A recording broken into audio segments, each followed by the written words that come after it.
Hi class, today we're going to start talking about the Vietnam War. Now, this is an era of unrest in America and, quite frankly, international unrest as well. So, this is a time where there's a lot of uncertainty, there are a lot of different opinions, there's a lot of division, but it started long before the actual armed conflict in Vietnam began. So, we're going to get into some of the background before we get into the actual war today. So, Vietnam had been controlled by China for hundreds of years.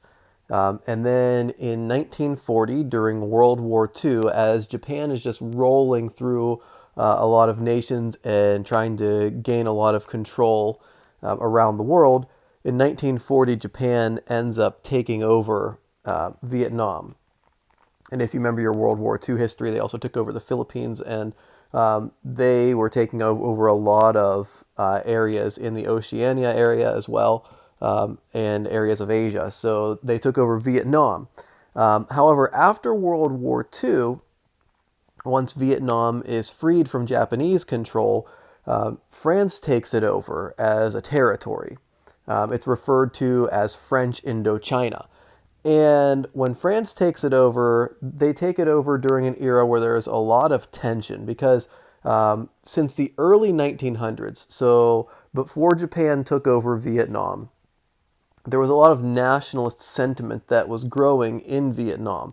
So, nationalism, just as a review, is pride in one's nation. And as nationalism grew, there were a lot of calls for an independent Vietnam. So people in Vietnam were taking more pride in their country starting around 1900-ish. And there was a push with that pride in their nation, there was a push to kick out any foreign influence. So push the foreigners out. And initially that would have been China, and then it would have been Japan, and then it would have been France. And then ultimately it's also going to be the US, we'll see. But there was a big push to expel foreign influence from the Vietnamese nation and to grow Vietnam into a major, powerful country. And nationalism tends to do this, right? I'm not saying nationalism is a bad thing, by the way. I think it depends on the focus of the nationalism.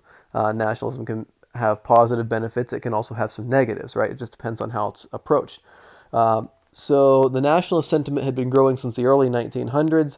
And then around 1930, a man by the name of Ho Chi Minh formed the Communist Party in Vietnam. And this is where a lot of tension is going to come in because now people start taking sides because there is the nationalist movement in Vietnam, the pro-Western side of Vietnam, where there are people in the country of Vietnam that want to keep pro-Western relations going. And that would include France, that would include the United States.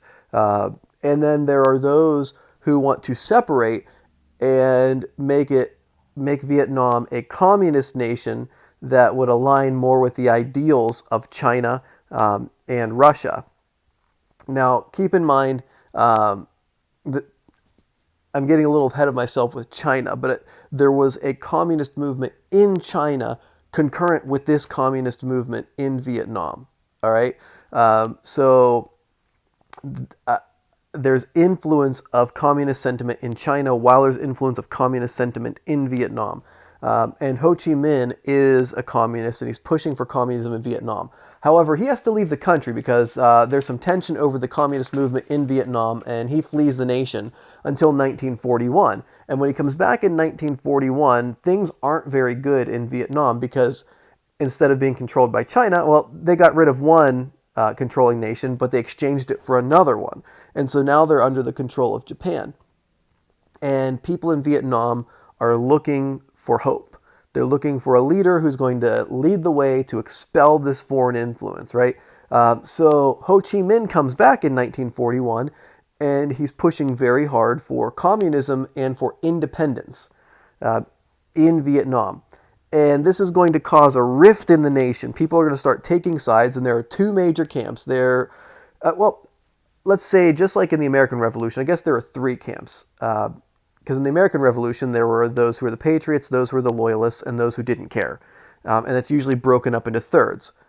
Generally speaking, a third of people in America during the Revolution supported the Patriot cause. A third of people in America during the Revolution supported the Loyalists, and about a third of people just really didn't care because they didn't see it as affecting their everyday lives. In Vietnam, you see something similar, but this is going to cause a lot of conflict, and America takes interest in what's going on in Vietnam because we're pushing very hard for containment.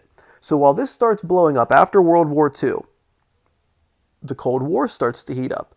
And then there's communist Russia, and there's communist sentiment growing in China, and the nationalists aren't handling it very well in China, and we're concerned about having a trade partner in Asia. So things aren't all that stable, and we want to make sure that communism doesn't spread. So we push for containment.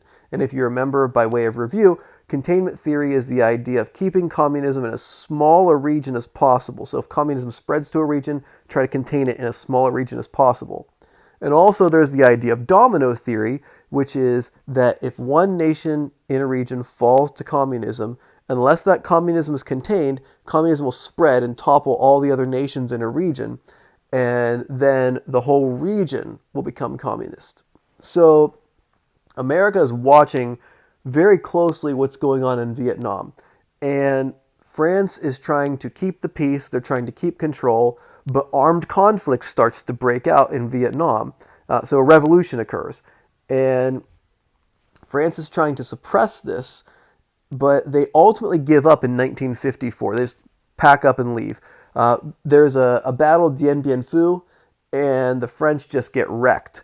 And France decides to give up control in Vietnam because they don't see it as worth the cost of lives and the cost monetarily to maintain control in a region that really doesn't matter all that much to them. So America gets involved, and quite frankly, the world gets involved. We're trying to solve this problem without another world war breaking out because we've already had 2 world wars, and now we have an armed conflict in Asia, and we're worried that it's going to cause issues, especially if you look at what's going on with the Cold War too, right? The Cold War is heating up. Russia or the Soviet Union has atomic capabilities at this point, and we're trying to keep world peace. So there's something called the Geneva Accords. And so the goal is to find an amicable solution that doesn't lead to all-out war. So a solution is reached, and the idea is split Vietnam in half.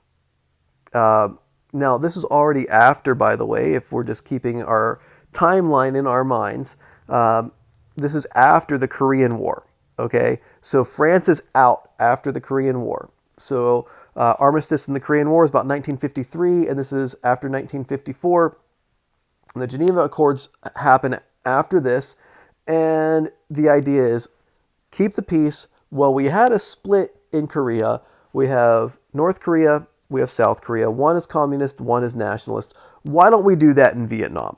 So we split, and the parties agreed to split Vietnam along the 17th parallel and have one portion of the nation be communist, one portion be nationalist, and then everybody should be happy. But it didn't work out that way. So the communists begin an armed rebellion. They don't, once this accord is reached, right, and once everybody thinks there's going to be peace, then they use that as an opportunity to enter into armed conflict and enter into war. And America does not want this war to escalate, and America does not want communism to infiltrate the entirety of Vietnam. So we have troops that are there, kind of like overseeing peacekeeping troops, and we have ships that are there patrolling the waters around Vietnam. And in 1964, we have some ships, some destroyers that are in a place called the Gulf of Tonkin, and they're attacked. And Johnson, so Lyndon Johnson is president at this point in time. And Lyndon Johnson goes to Congress. He's livid. And he wants everyone in America to be livid too. And so he asks Congress to authorize him to use military force to protect American interests in Vietnam. Now, this is where, when we look at history, it's important to know your history. Because way back in the 1800s, in the early 1800s, Andrew Jackson was given authorization in the Seminole War to take all necessary measures to quell the Native American issue in Florida that was causing border problems. So with that authorization, instead of just putting down the Native American rebellion, Andrew Jackson marches into Florida. He attacks 2 Spanish forts, so he declares war on Spain, and he hangs 2 British diplomats, so he declares war on Britain, and just causes massive international outrage because the instructions were take all necessary measures, and Andrew Jackson said, well, this is necessary. So now we have over 100 years later, somewhere about 140 years later, actually about 145, but Congress authorizes Lyndon Johnson to take all necessary measures to protect American interests in Vietnam. Now, you might think all necessary measures means, 10,000 more troops, more convoy protection, more destroyers, more ships, maybe an aircraft carrier out there somewhere. Andrew Johnson thinks all necessary measures is a massive military buildup. So by 1965, we have 180,000 troops, American troops, on the ground in Vietnam. And by 1966, that number had doubled.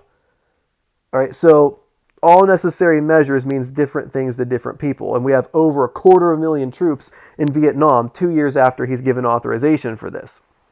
So this is where a lot of the unrest happens in America because Congress doesn't declare war. They give Lyndon Johnson the power to put troops in Vietnam, and he takes that to a very, very far degree. Now, one could argue, and I think this is done intentionally to some extent, Congress is saying, well, we didn't say you could have a war, but we didn't really say you couldn't. And that could be some plausible deniability for them, where they could say, hey, we told Lyndon Johnson to take care of the problem. We didn't mean this, right? Now, that's how politics can be played sometimes. I'm not saying that's what happened here. I'm not saying that's not what happened here. But the wording is very vague in the authorization in the Gulf of Tonkin resolution. So because of that, Lyndon Johnson is able to unilaterally control the war. Now, he is the commander-in-chief constitutionally, but Congress has to declare war. But there is no declaration of war. There's just an authorization to protect American interests, right? Now, America doesn't really know what to think about this. Initially, there's support for the war, right? Because it's the middle of the Cold War. We want to make sure communism doesn't spread. And with communism spreading, there could be Soviet influence. So we don't want that either. But we also don't want a long, protracted war effort. And that's what ends up happening. Really, America gets bogged down in a long, bloody stalemate. We're fighting a conventional war against forces that are using guerrilla tactics, and we're not doing all that well. And this is also a war where the press is very heavily embedded with soldiers and with troops, and we're getting images back on a very regular basis about the war effort. So Americans can judge almost in real time, not quite in real time, but Americans can judge very quickly what's going on in the war. Versus in World War II, news reports are delayed, and there's a very big propaganda campaign, just like there was in World War I as well, to support American war efforts. In the Vietnam War, there's not this propaganda campaign, or at least it's not very successful, and the press is giving feedback in almost real time about what's actually happening in the war effort. And it's not going like we would hope it would go. I mean, Vietnam's a small nation. We fought a world war and won in the 40s. Now we're in the 60s. And instead of fighting 2 major powers, we're fighting a small nation, and we're not doing all that well. So it's very discouraging. And Korea is somewhat fresh in our minds because at this point it's been about a decade since Korea, because we're talking 64, 65, 66. Korea was in the early 50s. And Korea's fresh in our mind, which was also not a super successful war effort as far as America's concerned. So Americans are looking at these wars that aren't going very well, and we're asking, is this really necessary? So there's the pro-war camp and there's the anti-war camp, and there's a lot of tension in America right now, which we're going to talk about in the coming lessons. But it all starts with China controlling Vietnam and then Japan taking control during World War II. After that, France takes control, and then they lose control because they don't really want to stay in an area where there's armed conflict. enter America, we get bogged down, and now it's costing a lot of lives, it's costing a lot of money, and it's causing division within our nation. All right, so that's where we're going to leave off today. But I just want to let you know that we're going to talk about the societal impact, and there's going to be a huge societal impact when we have our lessons for the rest of the week. Anyway, welcome back, by the way, from your Easter break. I hope you all had a great break, and if you have any questions about today's lesson or upcoming lessons, feel free to email me anytime. All right, have a great day, guys.